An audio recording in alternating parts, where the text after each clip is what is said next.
What if Lewis Hamilton was never meant to win the 2021 World Championship?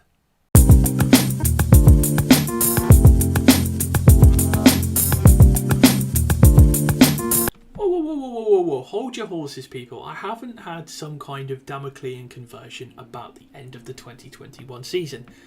That is and will always be our sport's greatest disgrace.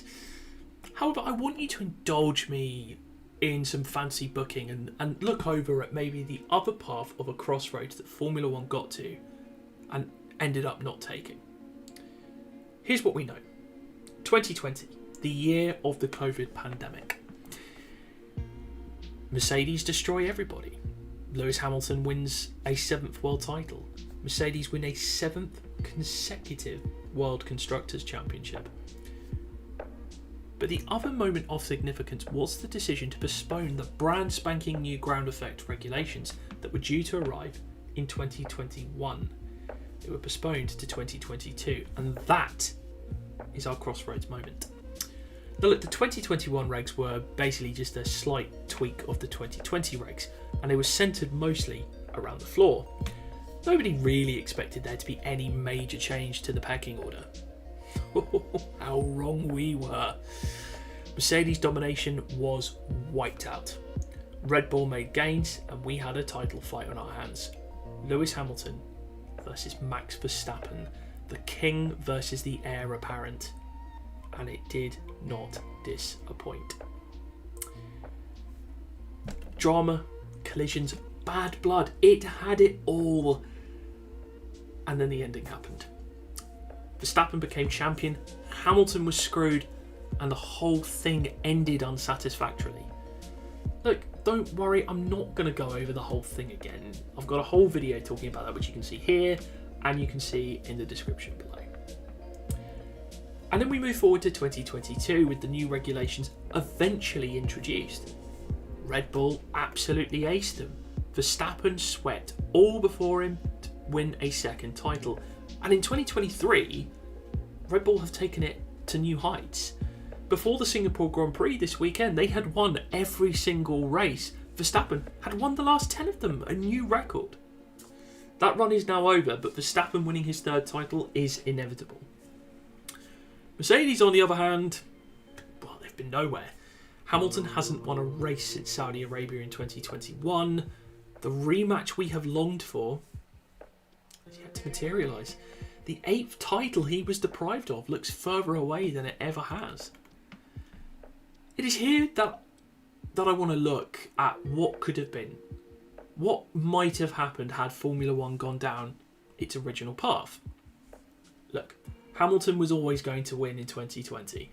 The testing for 2020 had already been done prior to the pandemic really taking a hold. Mercedes were the class of the field. So it goes without saying that Hamilton would have won that title fairly easily. Yet 2021 would have been so different. Red Bull, as we know, aced the ground effect regulations. So it's not really much of a stretch to say that Max Verstappen probably would have won the World Championship that year. In fact, he would have won it easily. Mercedes would have been nowhere. They wouldn't have challenged because we know that they got the concept wrong. And let's take a moment to really think about this. The 2021 season we got, it was never supposed to happen. Mercedes were not supposed to be in contention. Perhaps fate intervened in the cruelest manner on that night in 2021 in Abu Dhabi. Perhaps, just perhaps, Hamilton was never meant to win the title that year. And let's think how differently that 2021 title for Verstappen would have been perceived. There would have been none of the controversy, none of the ill will directed towards him and his Red Bull team. You would likely not have had the cost cap breach that followed. It would have been the dawning of a new era, the celebration of a young driver, a generational talent, finally achieving their life's dream. It would have been viewed in the same lens as Fernando Alonso dethroning Michael Schumacher in 2005. But that's just all pure speculation. It isn't what happened. 2021 was 2021. Abu Dhabi did indeed happen. The sport's reputation forever tarnished, and Verstappen now has to carry the weight of that first title on his shoulders, likely as a curse. And there is where we will finish. If you have enjoyed this video, please comment below, and if you want to see more content like this from me, then please let me know. And also, if you want to see it, hit the subscribe button with bell notifications on. We've just hit 100 subscribers, which was my main target for this year, my first year of running this channel. And on behalf of, well, basically me, I am the only person involved in this channel. But I just want to say a massive thank you to every single one of you that has taken the time to subscribe to my channel. It really means a lot to me, and hopefully we can go from strength to strength. Until next time.